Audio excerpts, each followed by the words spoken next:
Es difícil abordar situaciones complejas como lo es la escasez de agua, especialmente grave en algunos territorios peninsulares. Recientemente, la ministra de Transición Ecológica, Teresa Rivera, ha puesto sobre la mesa la necesidad de revisar las normas de explotación del trasvase Tajo Segura, recogidas en el Real Decreto 773/2014, que define los umbrales, niveles y volúmenes trasvasables.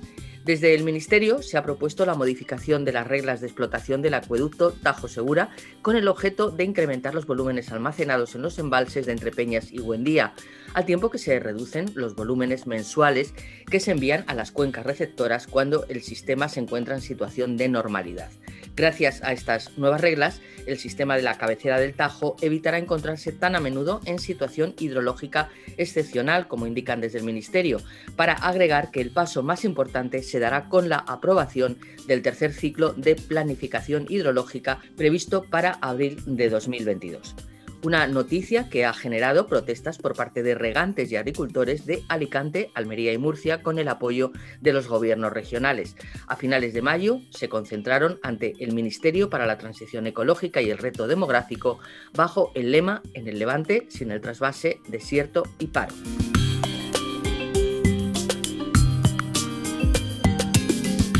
A raíz de estas propuestas se han esgrimido diferentes argumentos en contra del cambio de reglas que hoy vamos a repasar y analizar con la participación de Enrique San Martín, profesor titular de Economía Aplicada de la UNED, y Beatriz Larraz, profesora titular de Estadística de la Universidad de Castilla-La Mancha. Ambos son miembros del Grupo de Investigación del Tajo de la Universidad Castilla-La Mancha. Bienvenidos, buenos días a los dos. Buenos días, Isabel. Bueno, pues como decía en la presentación, hoy vamos a analizar esos argumentos que se han esgrimido en estos días, sobre todo a raíz de esta manifestación y de la presentación de esa nueva propuesta por parte del Ministerio. ¿Por qué creen ustedes que tenemos que analizar esta cuestión? ¿Se producen muchos errores en este tipo de comentarios o de manifestaciones? Enrique San Martín. Normalmente sí, ¿no? Los mensajes, para tratar de ser claros y directos, muchas veces exageran cuando no son totalmente ciertos, ¿no? O correctos, ¿no? Lo que tenemos que tener en cuenta es que los regantes son un grupo de presión o un lobby muy cohesionado que tiene recursos políticos y económicos importantes para trasladar sus intereses a la opinión pública. Y dentro del sector agrario, pues el lobby de los regantes del trasvase Tajo Segura quizás es uno de los grupos más poderosos, puesto que tienen un amplio respaldo político y social en la región, ¿no? Entonces, el hecho de que trasladen sus demandas a la sociedad, lo que es totalmente legítimo, no implica que todo lo que digan sea cierto, ¿no? Entonces, parte de lo que dicen responde únicamente a sus intereses con una visión un poco sesgada o subjetiva, o que no tiene en cuenta el interés general o una visión global completa, y otra parte de lo que dicen es simplemente falso o es una verdad muy, muy tergiversada, ¿no? Entonces, en este programa lo que pretendemos es aportar una visión global más objetiva que clarifique algunos de los eslóganes que se usan para defender el trasvase Tajo Segura, y mostrando también el punto de vista de la cuenca cedente del trasvase, que se escucha mucho menos y mucho menos frecuente que los puntos de vista de la cuenca receptora de los volúmenes trasvasados. Entre los eslóganes y afirmaciones que hemos escuchado recientemente, muchos hablan de que las aguas trasvasadas son excedentarias. Dicen, no pedimos algo injusto, sino agua excedentaria. Y ya está bien que esté eso en continua discusión. ¿Esto es real, Beatriz Larraz? Bueno, pues realmente no. O sea, el agua de Entrepeñas y Buendía efectivamente no puede considerarse como excedentaria porque no están satisfechas todas las necesidades del Tajo, ¿no? De la cuenca del Tajo. Luego parece que no tiene aguas excedentarias, que no va a sobrar nada, ¿no? Del agua del río. Por un lado, efectivamente no están satisfechas las necesidades ambientales, ¿vale? Ya que, bueno, como veremos más adelante, el Tajo no tiene todavía definidos en su plan hidrológico unos caudales ecológicos, que es lo que debería tener. Pero es que por otro lado, además, por ejemplo, los usos recreativos de los embalses de Entrepeñas y Buendía se han visto absolutamente truncados por la extracción continuada de agua del trasvase Tajo Segura, ¿no? Estos embalses necesitan una lámina de agua relativamente alta, relativamente estable, ¿no? Sin mucha variabilidad para que la actividad empresarial de turismo recreativo, del agroturismo, de ecoturismo, en un marco incomparable de disfrute del paisaje, pueda tener una seguridad de continuidad. desde el Levante realmente piden conocer muchas veces qué cantidad de agua les va a poder llegar para poder planificar sus cultivos y están en su pleno derecho, ¿no? Pero es que también desde Entrepeñas y Buendía están pidiendo una lámina de agua estable para que sus negocios no se arruinen. Y recordemos que su uso es prioritario, absolutamente prioritario sobre el de otra cuenca. Son embalses, recordemos, enormes de 2.500 hectómetros cúbicos y que desde el año 2014 han estado un 72% de los meses en situación de excepcionalidad hidrológica. Eso significa casi vacíos.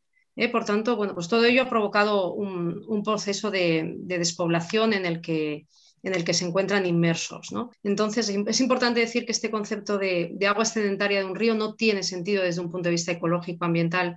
Y además, este concepto se ha tergiversado del todo desde las reglas de explotación del 2014, que son las que están vigentes, donde se fijan los desembalses máximos al Tajo en 365 hectómetros cúbicos al año. Es decir, el Tajo tiene fijada por ley la cantidad de agua de la que puede disfrutar, la cantidad de agua que puede usar. Es decir, que no solo es que no haya excedentarias, sino que estamos con la legislación totalmente en contra en este momento. Otra frase que se utiliza en el argumento en contra de que se pare o se disminuya ese trasvase, por ejemplo, dice el presidente de Scratch, en total supone la detracción, la disminución de un 40 y pico % de los caudales que actualmente llegan a Levante. Y sobre todo, insisten que son aguas excedentarias y son caudales ridículos en comparación con el agua que se mueve en el resto del país. Beatriz Larraz. Sí, bueno, pues ya como hemos comentado, el uso ambiental no solo es que sea prioritario, sino que es una limitación previa incluso a la utilización económica del agua. Es decir, los caudales ecológicos podríamos decir que son limitantes, que son obligatorios. Solo fijaos en las necesidades de abastecimiento humano en un momento muy puntual de sequía, por ejemplo, pueden saltarse esta prioridad, ¿vale? Si no, son prioritarios. Entonces, bueno, las confederaciones están obligadas a diseñar un plan hidrológico, como hemos dicho, para mantener el buen estado ecológico de las masas que se encuentran ya en buen estado y de recuperarlo para las masas que están en estado peor que bueno, que es una manera muy, muy sutil de decir en mal estado ecológico.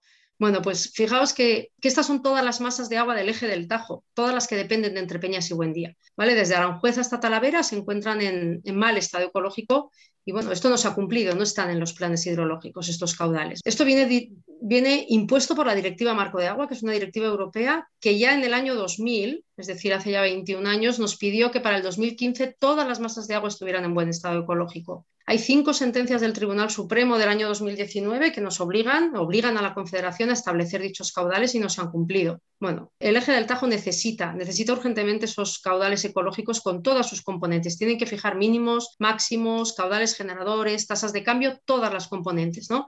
Y bueno, pues para ello yo creo que se debería modificar ese límite máximo que se le impuso al Tajo para poder utilizar, ¿no? Porque si no, no puede cubrir sus necesidades. Ya en 2014, fijaos que la Directiva Marco del Agua hemos dicho que es del año 2000 y sin embargo en 2014 con la ley del memorándum no se consideró esto como una necesidad, lo cual es inaudito, ¿no? Por tanto, bueno, no es verdad que el trasvase no afecte a la cuenca cedente en sus usos ambientales, claro que le afecta, la está afectando y mucho. Sería un paso previo, ¿no? El establecimiento, usted decía que el reglamento o las reglas del Tajo no contempla el caudal ecológico. ¿Habría que implementarlo? Sí, claro, las sentencias son del año 2019, ¿vale? Y bueno, llevamos ya 2 años y todavía no se han diseñado como tal, no se han establecido. Desde la Confederación el argumento es que como el siguiente plan hidrológico se va a aprobar en marzo de 2022, bueno, pues están esperando entonces. Pero bueno, año a año va pasando y la cosa se mantiene igual. Enrique San Martín.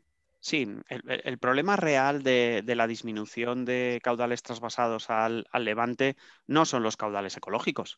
El Tajo tiene el mismo derecho que cualquier otro río español o río europeo de tener caudales ecológicos, como todos, de acuerdo con la DMA. O sea, es decir, hay que cumplir con la normativa, ¿no? El problema es que el trasvase se proyecta inicialmente para llevar 1.000 hectómetros cúbicos, generando expectativas de regadío en relación con ese volumen, pero se produce el efecto 80, que se suele decir, ¿no? Que es un descenso a principios de los años 80, un descenso que se mantiene en el tiempo de las aportaciones en cabecera que se reducen prácticamente a la mitad.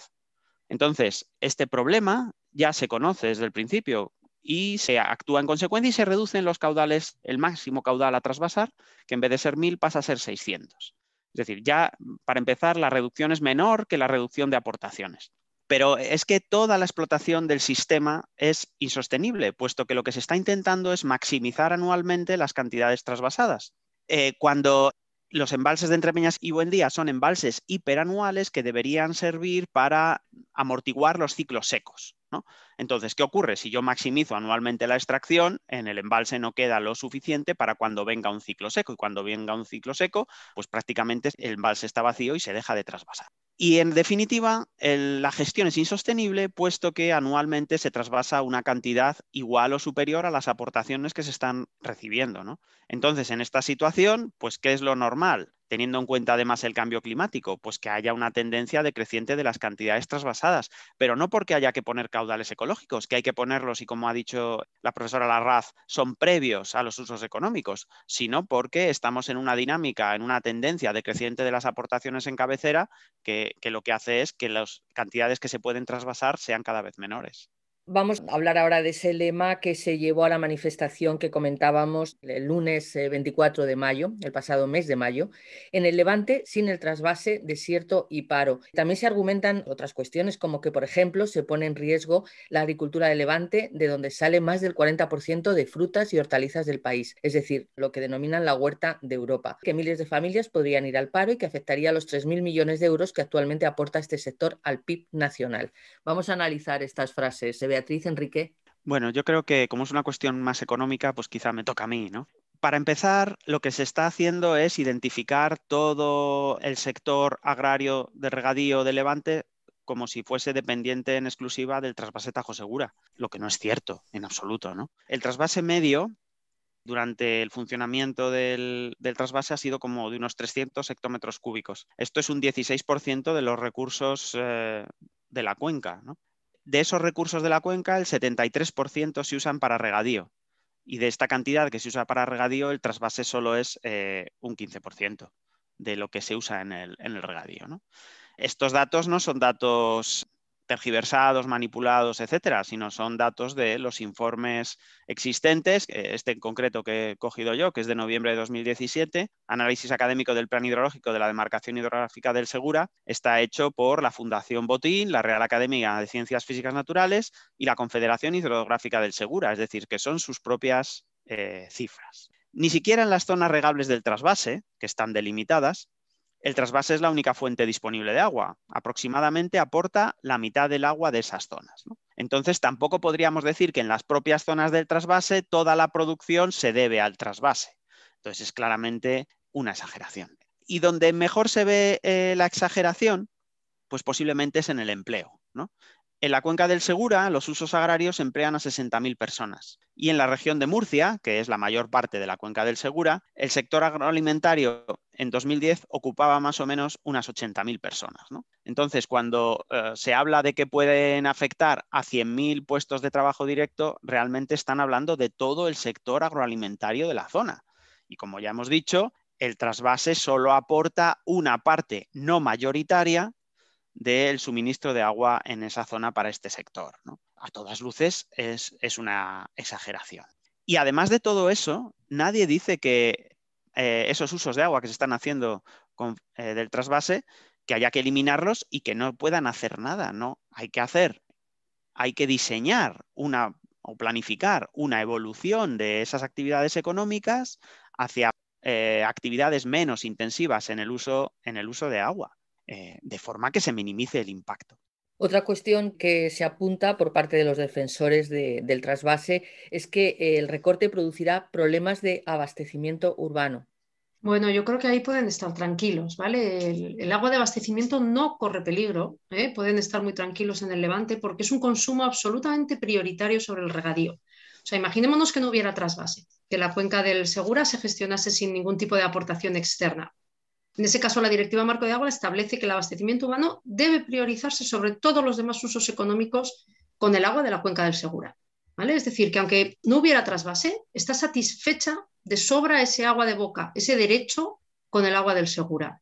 Por tanto, de los 1.300 y pico hectómetros cúbicos que se utilizan para riego y 200 para abastecimiento urbano, solo 100 proceden del trasvase, que no habría ningún problema, ¿vale? Yo creo que, bueno, en mi opinión no me parece adecuado alarmar a la población con un tema tan sensible como este, jugar con su desconocimiento de las cifras y de las prioridades, del orden de prioridades que establece la Directiva Marco de Agua en el uso del agua, ¿no? Instalar una preocupación sobre su bienestar más elemental, aquel que está relacionado con la disponibilidad del agua. Realmente creo que esto no es adecuado en estos momentos.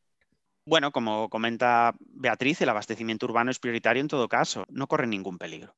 Pero el abastecimiento urbano, los propios defensores del trasvase han modificado la normativa para que de todos los trasvases realizados solo un 25 vaya a abastecimiento y un 75 a regadío, ¿no? Entonces ahí se ve que realmente la preocupación de los defensores del trasvase no es tanto el abastecimiento urbano, normal porque está garantizado, como que favorecer la mayor cantidad posible de agua para riego. De hecho, realmente el agua de abastecimiento urbano siempre estuvo garantizada, incluso cuando se hizo el trasvase. No se necesitaba trasvasar para abastecimiento urbano.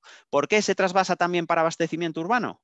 Porque el abastecimiento urbano paga más por el agua, da menos problemas y entonces sirve para financiar parte del trasvase para riego. Es decir, si todo el trasvase se dedicase a regadío, tendrían que pagar más los regantes que si una parte del trasvase se dedica a abastecimiento urbano. Entonces, realmente, esta apelación a la problemática de que puede no estar garantizado el abastecimiento urbano, pues realmente es un poco o mucho cínica, ¿no? Porque realmente, por un lado, estás diciendo que cuidado con el abastecimiento urbano que está en riesgo y por otro lado estás modificando los porcentajes para que se trasvase menos para abastecimiento urbano. Yo creo que queda muy claro la tergiversación de los argumentos, ¿no? Adicionalmente, cuando estamos diciendo que el abastecimiento urbano es prioritario, lo que significa es que si no hubiese agua para beber, ¿qué es lo que hay que hacer? Expropiar agua al regadío. Y una expropiación que en principio a todo el mundo le suena muy mal, siempre lleva un justiprecio, es decir, se paga por esa expropiación. Y en la cuenca del Segura, de acuerdo con los informes que hay una cantidad de agua utilizada con unas rentabilidades muy bajas. Es cierto que tienen cultivos con rentabilidades muy altas y tienen también algunos cultivos con rentabilidades más bajas y que sacan una rentabilidad inferior a lo que se paga por el agua del trasvase Tajo Segura. Entonces, pagándoles a esas explotaciones cuya agua produce menos el precio del trasvase Tajo Segura, van a obtener un beneficio, ¿no? Reitero lo que ha dicho la profesora Larraz. En ningún momento el agua de abastecimiento urbano peligra. Se haga la modificación que se haga de los caudales trasvasados.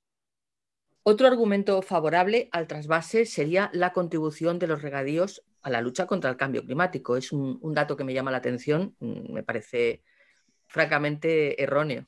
Beatriz Larraz. Bueno, pues así es. Yo creo que hay que dejar muy claro que los productos de huerta no contribuyen a una reducción del cambio climático, ¿vale? Porque el carbono que retienen efectivamente, pero el que retienen lo vuelven a emitir tras su consumo o deterioro, si se deja dejado en la finca, ¿no? Se denomina balance cero por parte de los expertos, por tanto ahí no hay ninguna duda. Bueno, habría mucho que hablar. Esto viene de un estudio que se presentó hace unos meses, ¿vale? Porque, bueno, si bien, por supuesto, no dudo de la metodología ni de los procedimientos, pues está publicado y, por tanto, avalado por la comunidad científica internacional que lo ha revisado. Sí dudo, sin embargo, mucho de la interpretación que se está haciendo, ¿no? de este estudio. En una conferencia que impartieron los autores y a la que tuve el placer de asistir, bueno, pues al ser preguntados por este tema del balance cero, ellos dijeron que ellos habían hecho los cálculos del balance, ¿no? En la retención del carbono hasta la salida del producto de la finca, hasta la misma puerta de la finca. Es decir, habían calculado el balance entre el CO2 retenido y los que se producen por la maquinaria, la energía utilizada en la desalación, la que se utiliza para elevar el agua del propio trasvase, etcétera, pero sin contar con que al consumir ese producto, ese CO2 se volvía a emitir a la atmósfera. O sea, sin contar tampoco, por supuesto, con el transporte al lugar del consumo, porque tanto presumen de exportaciones, bueno, digo yo que hay que trasladar, ¿no? esos productos. Y si lo sumas ya saldría negativo, ¿no? Ese balance. Por tanto, directamente es que no es verdad. El cultivo de huerta no contribuye a reducir los efectos del cambio climático. Todavía los frutales, evidentemente sí, ¿no? Los árboles frutales sí absorben CO2, pero si sumáramos todos los efectos, no. Y los productos, desde luego, ninguno. O sea, limoneros y limones y naranjas, nada, ¿no? En este contexto, en el artículo también simulaban escenarios, ¿no? Decían, ¿qué pasa si se reduce el agua procedente del trasvase? Que por tanto hay que incrementar aquella procedente del proceso de desalación, que como hemos dicho ya, bueno, tiene mayor coste energético, bueno, pues evidentemente sale más caro el metro cúbico de agua, ¿no? Pero el problema es que ese planteamiento yo creo que es erróneo. No es verdad que menos trasvase sea, por tanto, igual a más consumo energético, porque esto es si no planteáramos diferentes soluciones, ¿no? Como reducir el consumo de agua o optimizar las fuentes energéticas de desalación. Es decir, estamos hablando de que lo que realmente deben hacer es reducir el número de hectáreas cultivadas para que sea verdad que sean sostenibles, si estamos pensando en el cambio climático, ¿vale? Que yo creo que está metido aquí un poco por oportunidad. Por último, otra cuestión recurrente es la relativa a los altos precios pagados por el agua del trasvase y los precios más elevados todavía de la desalación. ¿Qué se puede decir al respecto? El eslogan que argumentan desde regantes y agricultores de esta cuenca, de la cuenca del Segura, es que nos están ahogando y no con agua. A ver, es normal que los defensores del trasvase argumenten que pagan el agua más cara de España. Bueno, pues es normal, pero es una verdad a medias. Pagan el agua más cara porque tienen la infraestructura más cara del país. Entonces, si el coste de la infraestructura es muy elevado, pues obviamente los precios que tienen que pagar son muy elevados. ¿Qué es lo que ocurre? Que el agua es muy pesada y entonces transportarla a grandes distancias, a 300 kilómetros de distancia, pues es muy costoso. Para que tengamos una idea de lo costosa que era la obra, tenemos que tener en cuenta que esos costes no están pagando la totalidad de esos costes. Por ejemplo, de los costes de inversión solo se paga el 60%, porque como el trasvase inicial estaba proyectado para 1.000 hectómetros cúbicos y al final solo se autorizaron 600, se ha hecho la prorrata y de los costes de inversión solo se paga el 60%. Y a pesar de esa rebaja del 40% de los costes de inversión, el agua sigue siendo muy cara. Entonces, es normal que sea cara. Y además dicen que es muy cara, pero les genera unos beneficios ingentes, muy, muy elevados. Entonces, si los beneficios son tan elevados, pues no debe ser muy cara el agua, puesto que les deja mucho margen, ¿no? Entonces, realmente ahí hay una contradicción, ¿no? Puede ser cierto también que el agua desalada pueda ser más cara que el agua del trasvase, pero es que tenemos que tener en cuenta que la Directiva Marco de Agua obliga a la recuperación de costes. Entonces, ¿qué es lo que ocurre?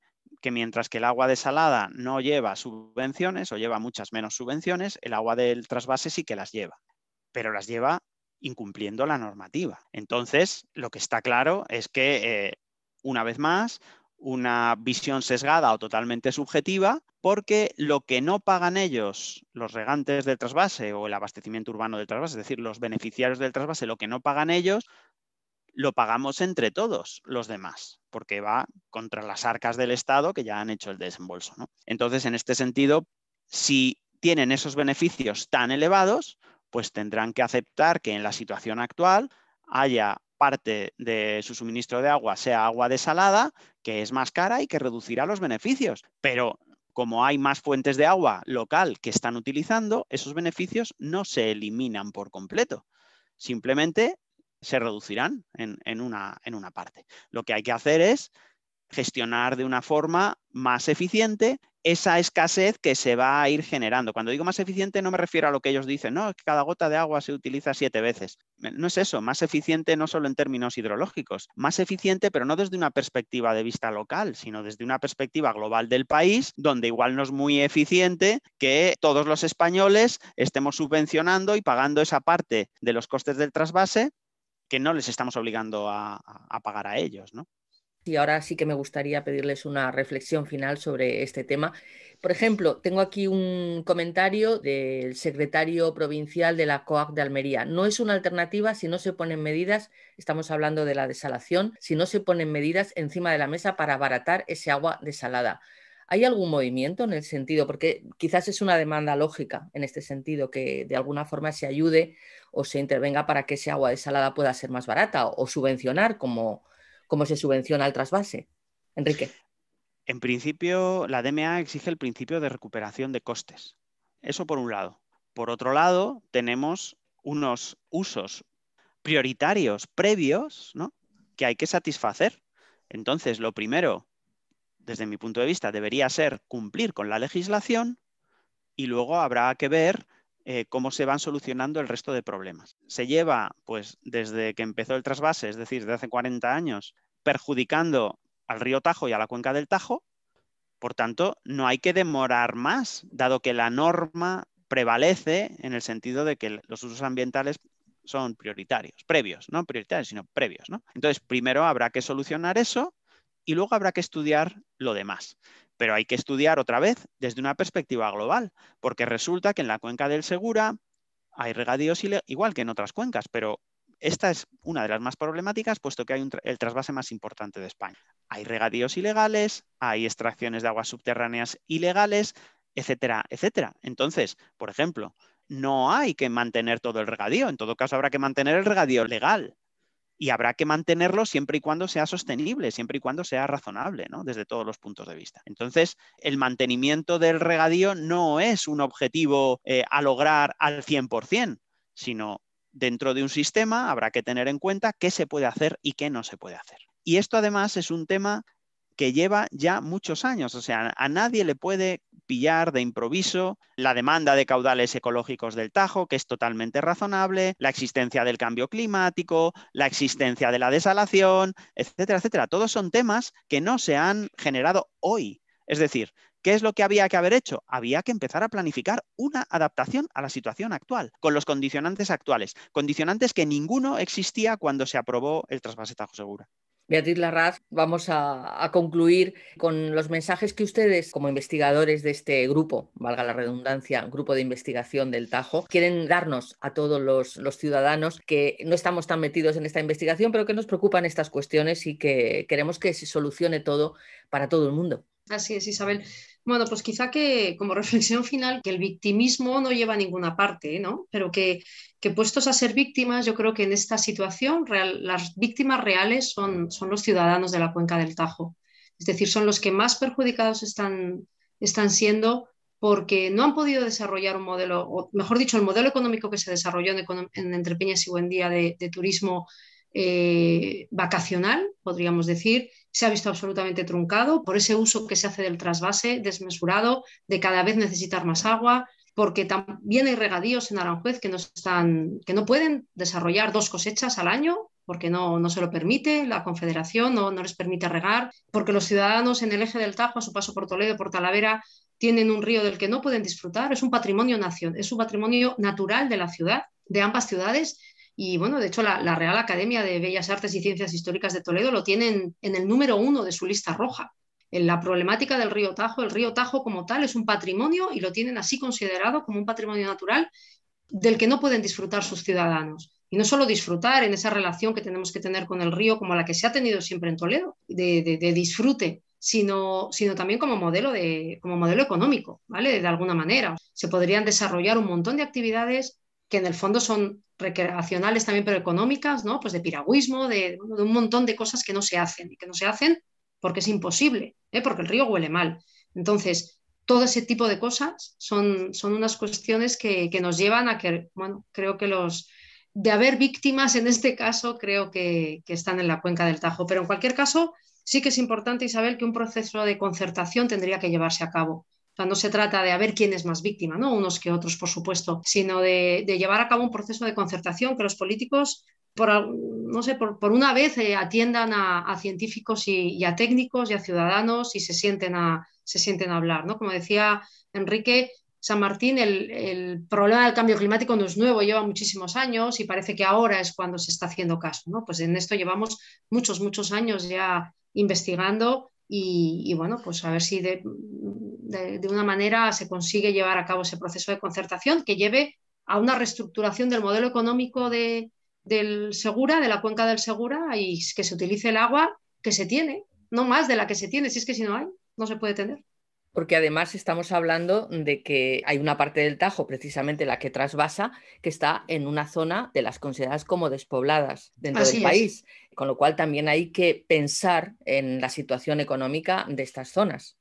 Así es. Entrepeñas y Buendía está considerada, bueno, es parte de la serranía celtibérica, de la España despoblada, pero con el hándicap además de que tiene esos embalses que son un recurso económico. Está, bueno, claramente definido ya en la literatura como los lagos y los embalses artificiales como un recurso económico para una zona que puede ayudar perfectamente a salir de ahí. Enrique San Martín.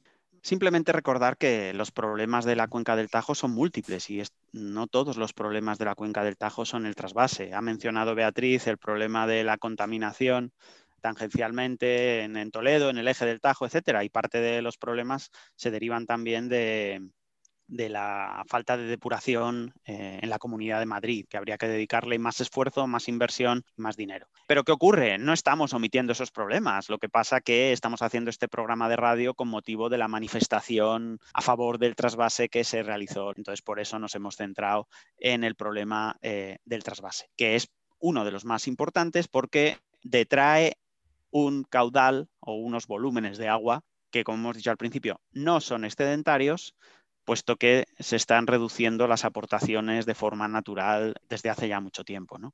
Y además, los problemas del trasvase afectan a la cabecera del río, que es posiblemente una de las partes o de las zonas donde el agua es más limpia, los paisajes son más espectaculares, etcétera, ¿no? Y coincidiendo además lo que habéis mencionado de que es una zona muy despoblada, donde se les quitó la agricultura, puesto que se inundaron los valles con las aguas de Entrepeñas y Buendía, y luego no se les dejó desarrollar el modelo alternativo a la agricultura, ¿no? Entonces, realmente a esta zona de cabecera pues, le ha ido muy mal en relación con la política hídrica o hidrológica nacional. Pues muchísimas gracias a nuestros dos invitados. Les recuerdo, han estado con nosotros en el programa Enrique San Martín, profesor titular de Economía Aplicada de la UNED, y Beatriz Larraz, es profesora titular de Estadística de la Universidad de Castilla-La Mancha, y son miembros del grupo de investigación del Tajo de esta universidad. Si están interesados, pueden entrar en la página web de este grupo de investigación y revisar algunas de las cuestiones que ellos publican. No sé si nos quieren recomendar alguna otra lectura antes de despedirnos, si no, muchísimas gracias. Enrique, Beatriz. Bueno, podríamos simplemente decirles que hemos elaborado un informe relativo a las reglas de explotación del trasvase Tajo Segura, puesto que se puede hacer una opción alternativa que mejore la elección que ha realizado la Comisión Central de Explotación del Tajo Segura a propuesta del CEDEX. Si están interesados en esa problemática, en el blog del Grupo de Investigación del Tajo tienen el informe. Muchísimas gracias y hasta una próxima ocasión a los dos. Muchas gracias, Isabel. Gracias, Isabel.